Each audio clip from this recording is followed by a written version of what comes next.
Well, what should we smoke? Well, I think we need to hit the Trinidad, if you don't mind. Beautiful choice.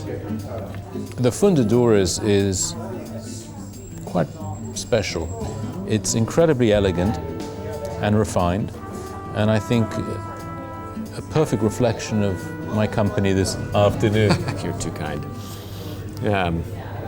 It's a beautiful, elegant format, so May it would I be a cut pleasure. that for you? Please.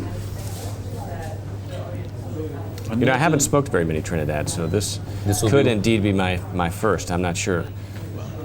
I hope you enjoy that. I'm going to use a guillotine cut for this. I've become quite fond of a V-cut in recent times, but in this ring gauge, a guillotine I think is probably the best. A bullet cut would work as well, but we'll go with a guillotine.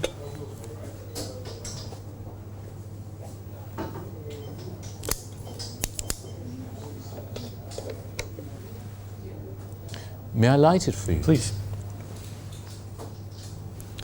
We're indoors, so we have the luxury of matches. Good cigar matches are, I think, the nicest way to light a cigar. But if you're outside, you'll probably need to rely on a jet flame. I always get 2 or 3 ready because a good cigar might take 2 or 3 matches to light. And so how do you light a cigar? What is the best?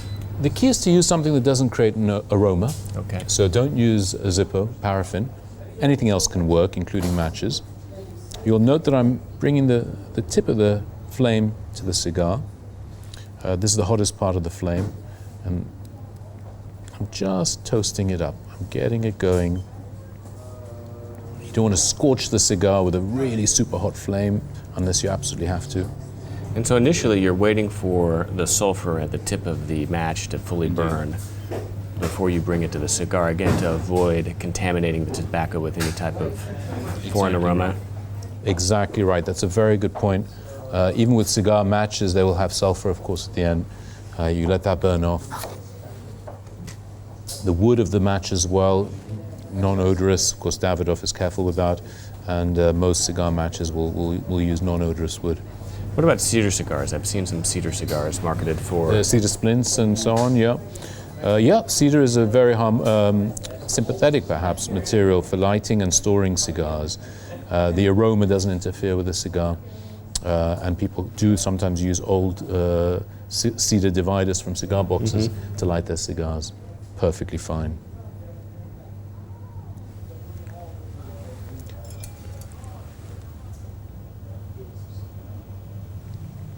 You see I'm blowing on the end. And we're lit around the periphery. But not in the center. Not in the center yet. So we'll use the third match to get that up and running. Part of the ritual of lighting a cigar. It takes us right back, I think, to our sort of caveman ancestors. We all love a good flame.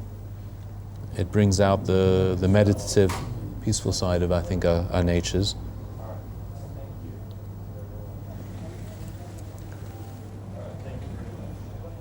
So as you blow on it, you're making sure that, or kind of checking to make sure that the entire cigar is in fact lit. Indeed. And this is, and I hope the first draw for you will be as enjoyable as it's been for me lighting it.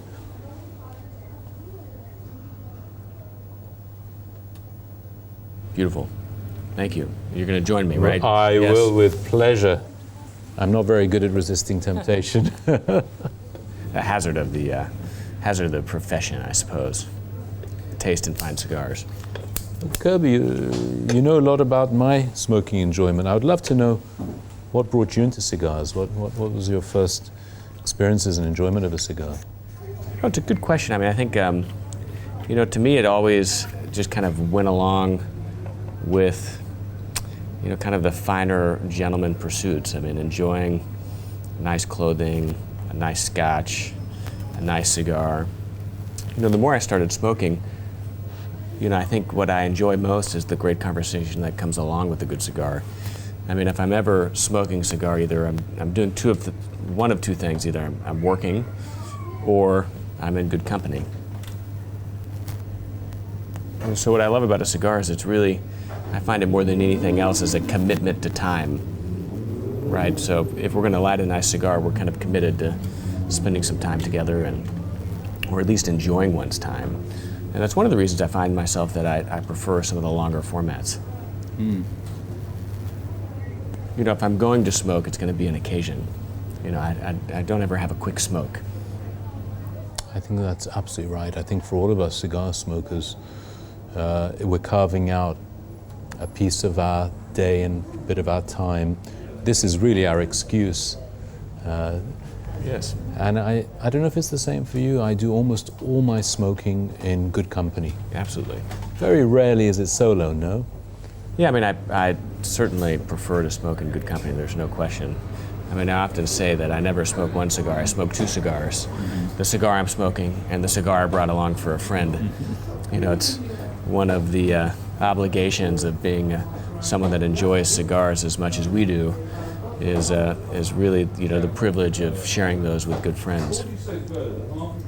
You know, while we're smoking, a question I get asked quite often is, what do I do if a cigar goes out? Okay. Which may well happen in the course of our smoking. My advice is always, in the period of smoking, no problem. You can relight the cigar. Easier to relight if you brush the ash off the tip, gently against the edge of the ashtray.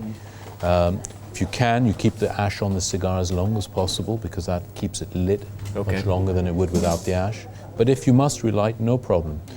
Beyond a few hours, the stale taste of the cigar can become obstructive.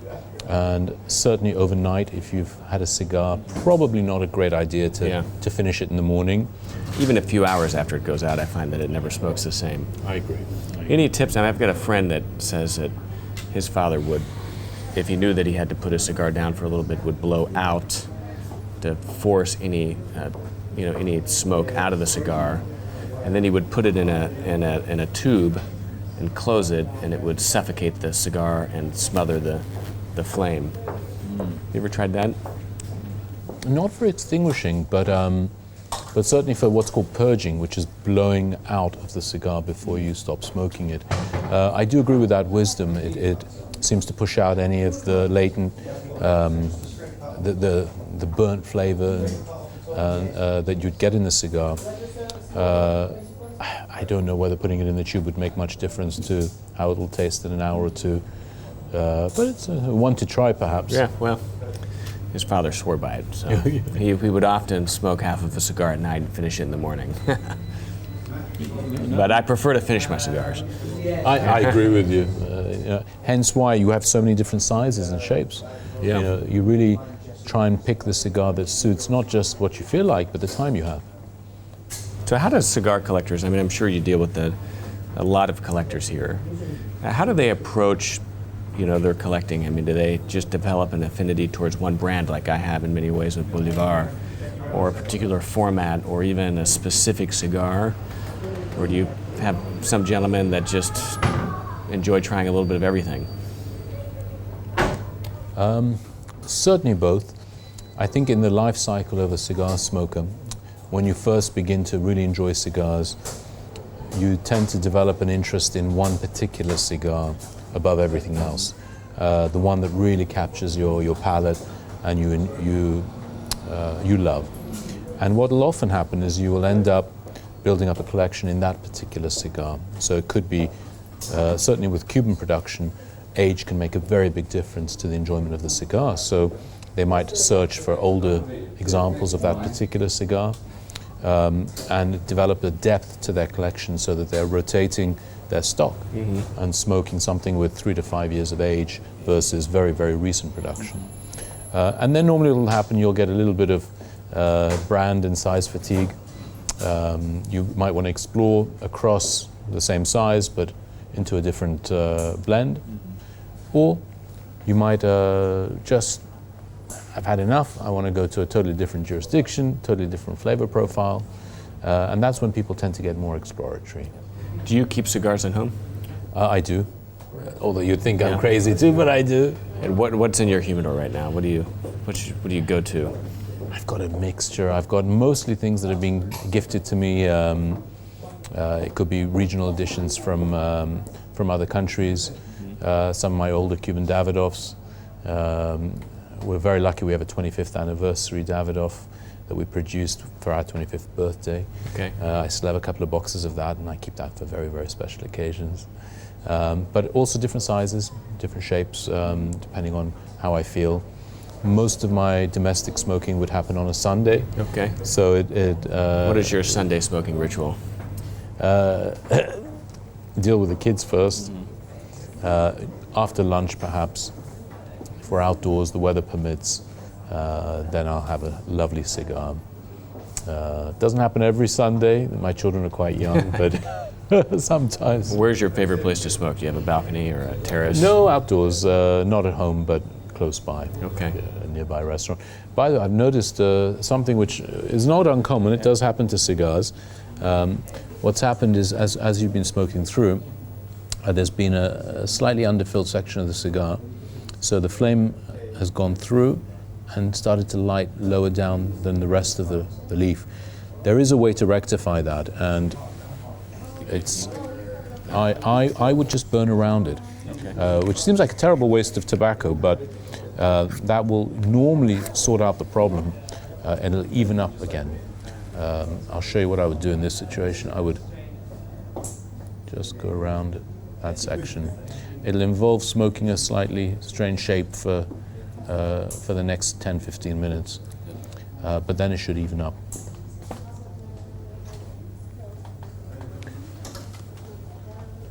Yeah, oftentimes if my cigar is lit uneven, I'll do that, but I've never seen it kind of jump ahead like that.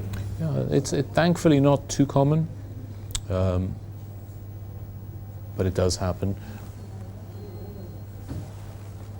What I'll do, if you don't mind, Kirby, I'm just going to brush off the ash. I would normally leave that ash on. It's a lovely head of ash.